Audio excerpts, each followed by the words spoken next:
Welcome to the second part of our topic Shanghai Cooperation Organization SCO. Let's see the organizational structure, official language, Secretary General, Head of State Council, and other important things like summits etc. त पाण organisational structure खां शुरू कयूं था त हिन तंज़ीम जो organisational structure छा आहे, ये कहिड़े नमूने ऑर्गेनाइज़ थियल आहे।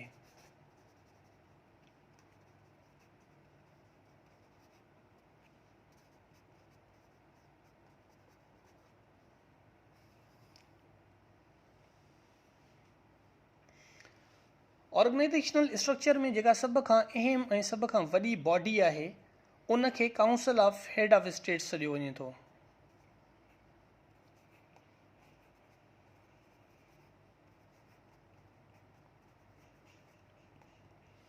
सेकेंड नंबर ते council of head of governments.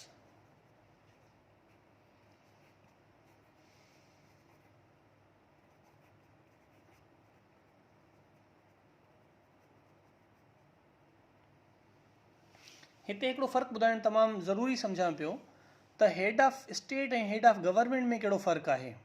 त हेड ऑफ स्टेट पाकिस्तान जी हैसियत सां अगरि पाण ॻाल्हायूं त जेको मुल्क जो सदर हूंदो उहो हेड ऑफ स्टेट हूंदो, यानी रियासत जो हेड हूंदो, रियासत जो वॾो हूंदो। ऐं जेको वज़ीर आज़म हूंदो उहो हेड ऑफ गवर्नमेंट हूंदो, छो त उहो हिकिड़ो इलेक्टेड मेंबर थींदो आहे नेशनल असेंबली जो, ऐं नेशनल असेंबली मां उहो वोट वठी उहा जेका मौजूदा गवर्नमेंट हूंदी आहे उन जे मेंबरनि खां वोट वठी उहो इलेक्ट थींदो आहे।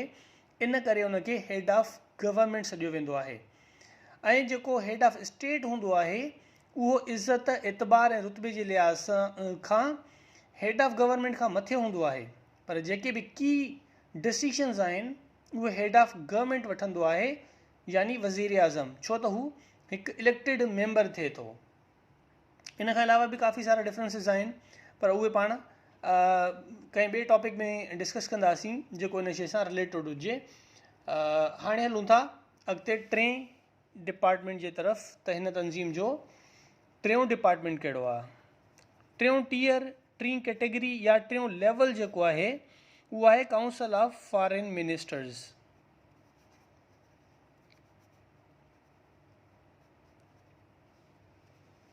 चौथों SCO Shanghai cooperation organisation secretary general.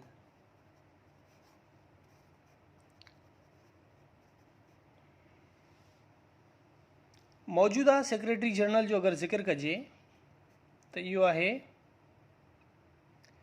Vladimir Norov. हिन जो ताल्लुक़ रशिया सां आहे। पंजों परमानेंट रिप्रेजेंटेटिव्स काउंसिल।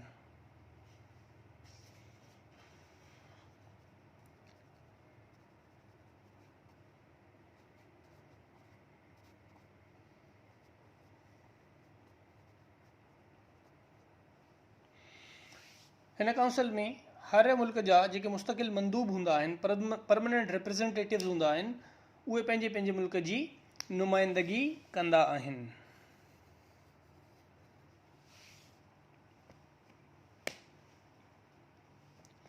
हींअर हलूं था हिन तंज़ीम जी ऑफिशियल लैंग्वेजिस जे तरफ़।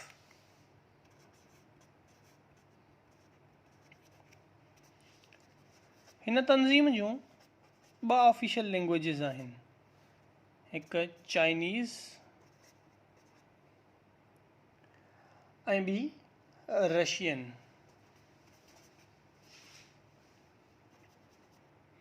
हिन मां काफ़ी सारा अहिड़ा मुल्क आहिनि जंहिंमें इहे ॿई ॿोलियूं न आहिनि ॻाल्हायूं वेंदियूं, त उन्हनि जे लाइ ट्रांसलेशन जो मुकमल बंदोबस्तु हूंदो आहे। जंहिं लैंग्वेज में उहे ट्रांसलेशन ॿुधणु चाहिनि, जीअं पाकिस्तान आहे उहे अगरि उर्दू में ट्रांसलेशन ॿुधणु चाहिनि था, जेको बि मेंबर उन समिट में, कॉन्फ्रेंस में या मीटिंग में मौजूदु आहे, उनखे अगरि चाइनीज़ ऐं रशियन सम्झ में नथी अचे ऐं उहो पंहिंजी लैंग्वेज में उन स्पीच खे ॿुधणु चाहे थो जेको उन मुल्क जो हेड ऑफ स्टेट या हेड ऑफ गवर्नमेंट करे रहियो आहे, त उहो पंहिंजी ॿोली में बाआसानी उहा तकरीर ॿुधी सघे थो। इन खां अलावा इंटरनेशनल लैंग्वेज इंग्लिश में बि उन जी ट्रांसलेशन जो जोॻो बंदोबस्तु कयो वेंदो आहे। ही जेका तंज़ीम आहे इन जी हिकिड़ी ख़ासि ॻाल्हि इहा आहे त ही तंज़ीम वक़्तनि फ़वक़्तनि मिलिट्री एक्सरसाइज़िस कंदी रहे थी।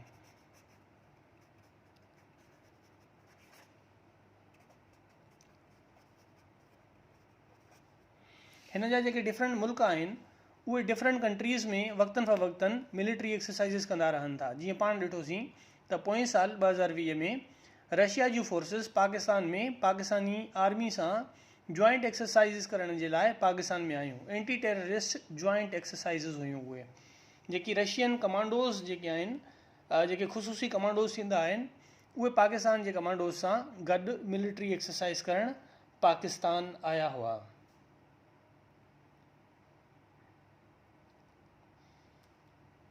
इन खां अलावा अगरि ज़िक्र कजे समिट्स जो त ॿिनि क़िस्मनि जूं समिट्स हिन तंज़ीम जे प्लेटफॉर्म ते थियनि थियूं। अचो त ॾिसूं उहे कहिड़ियूं समिट्स आहिनि। पहिरीं जेका समिट आहे इहा आहे हेड of status ji summit.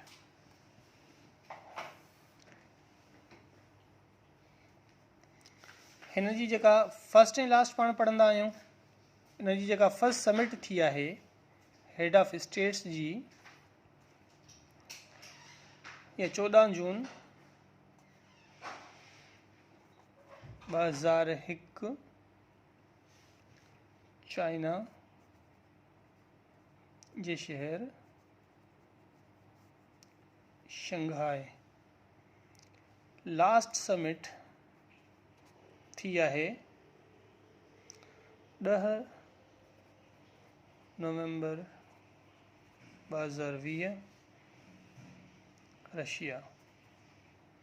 Russia इन खे होस्ट करे रहियो हुयो ऐं इहा वर्चुअल मीटिंग हुई, यानी वीडियो कॉन्फ्रेंस जे ज़रिए ही मीटिंग थी रही आहे। जीअं त मां पोएं वीडियो में बि पाण पढ़ियोसीं त हिन वक़्तु कोरोना वायरस जे करे, पेंडेमिक जे करे घणियूं जेके कॉन्फ्रेंसिस या मीटिंग्स या समिट्स आहिनि उहे वर्चुअल थी रहियूं आहिनि ऐं फिज़िकल प्रेजेंस खां अवॉइड कयो थो वञे पियो। हिन जी जेका नेक्स्ट समिट तय थियल आहे उहा सितंबर 2021 यानी मौजूदा साल जे सितंबर जे महीने में शेड्यूल थियल आहे, जेका थियणी आहे ताजिकिस्तान में।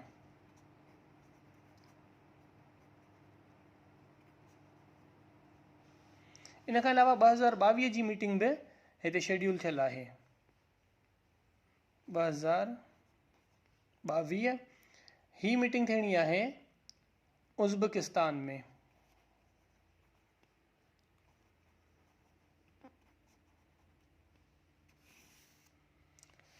हिननि समिट्स जो शेड्यूल इहो हूंदो आहे त ही समिट हर साल थियणु लाज़मी हूंदी आहे। सालाना बुनियादनि ते ही मीटिंग थींदी आहे जंहिंमें हेड ऑफ स्टेट्स शरीक थींदा आहिनि। ऐं ॿी जेका कैटेगरी हिन जी आहे उहा आहे हेड of governments ji.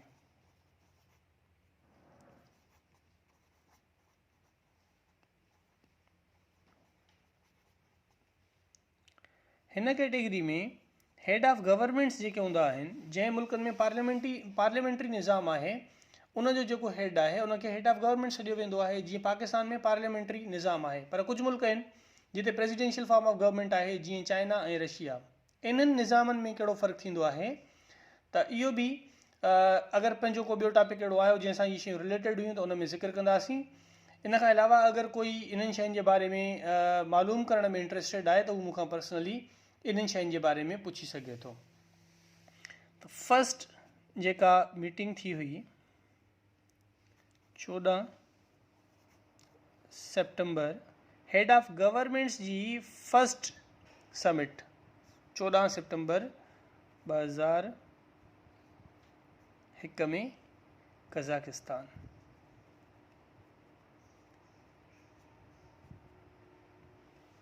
Last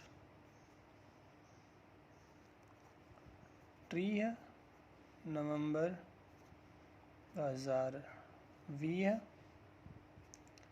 India में थी गुज़री ऐं ही पिणु विर्चुअल हुई, छो त 2020 पेंडेमिक जो साल हुयो ऐं 2020 में पाण ॾिठोसीं तमामु घणा माण्हू, तमामु घणी मीटिंग्स उहे फिज़िकल मीटिंग्स खां अवॉइड कयो वियो ऐं वर्चुअल मीटिंग्स जेका आहे उहो ऑर्गेनाइज़ कयूं वयूं ऐं फिज़िकल जेके बि मुलाक़ातूं हुयूं उन्हनि खां परहेज़ कयो वियो।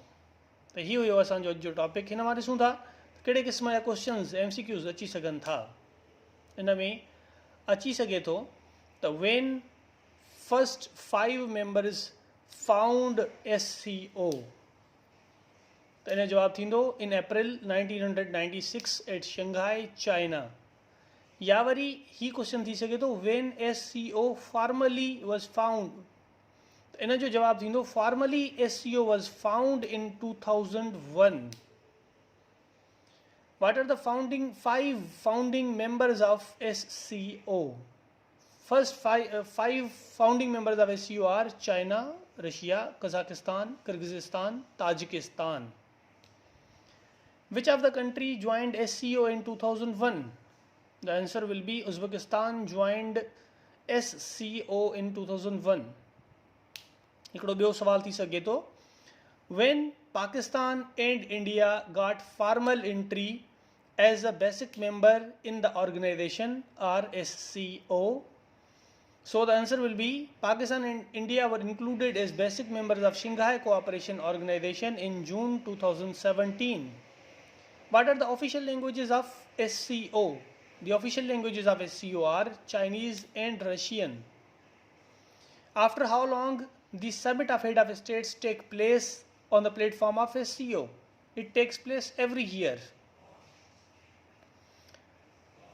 What are how many observer states are there for SCO? There are 4 observer states, dialogue partners 6. ये हुयो असांजो अॼु जो लेक्चर।